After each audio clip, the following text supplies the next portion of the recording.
Good day sa inyong lahat mga idol. Sa video na ito ay magre-review tayo ng motor. Ibabahagi ko sa inyo ang specs and features ng motor na ito. Sa mga hindi nakakakilala sa akin, ako nga po pala si Papa Pabs, isang content creator na tamad gumawa ng content.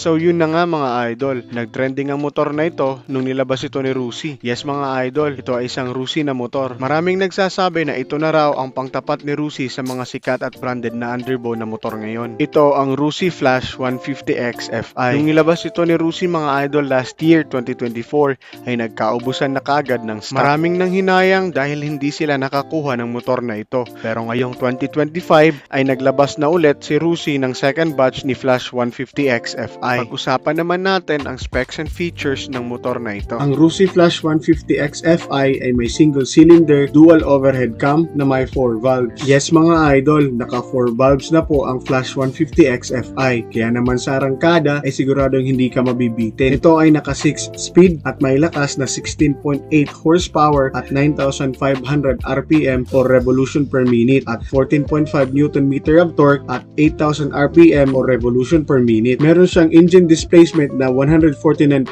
cubic centimeter na naka-water cooled kaya pwede isabak sa long ride. Fuel system ay Euro 4 fuel injected. Ang tank capacity ay 5.3 liters na may average fuel consumption na 52 kilometers per liter. Kaya para sa isang 150cc na motor ay napakatipid na nito mga idol at siguradong malayo-layo na rin ang mararating mo. Analog with LCD ang panel gauge, equipped din ng charger USB port kaya naman hindi ka na mababahala kung maglowat man ang cellphone mo sa long ride. Naka-hydraulic disc brake ang mga preno sa harap at likod. Tubeless na rin ang mga gulong na may sukat na 90 by 80 by 17 sa harapan at 120 by 70 by 17 sa likuran. Ang kanyang suspension mga idol ay naka-telescopic fork sa harap at naka-monoshock naman sa likod. Naka-full LED lights na rin ito mga idol kaya siguradong maliwanag at kitang-kita mo ang kalsada tuwing gabi. Napaka-pogi nga naman talaga ng motor na ito. Ito ay may 4 na color variant. Cyan blue, red, black, at white. Talagang hindi na nagpapahuli si Rusi sa mga bagong motor na nilalabas nila. Pagdating sa forma, engine specs, and features ay pwede nang makipagsabayan sa mga branded na motor sa napakamurang halaga. Para sa presyo mga idol, ito ay nagkakahalaga ng 75,000 pesos. At para naman sa installment, ay pwede nyo pong bisitahin ang pinakamalapit na Rusi branch dyan sa lugar ninyo.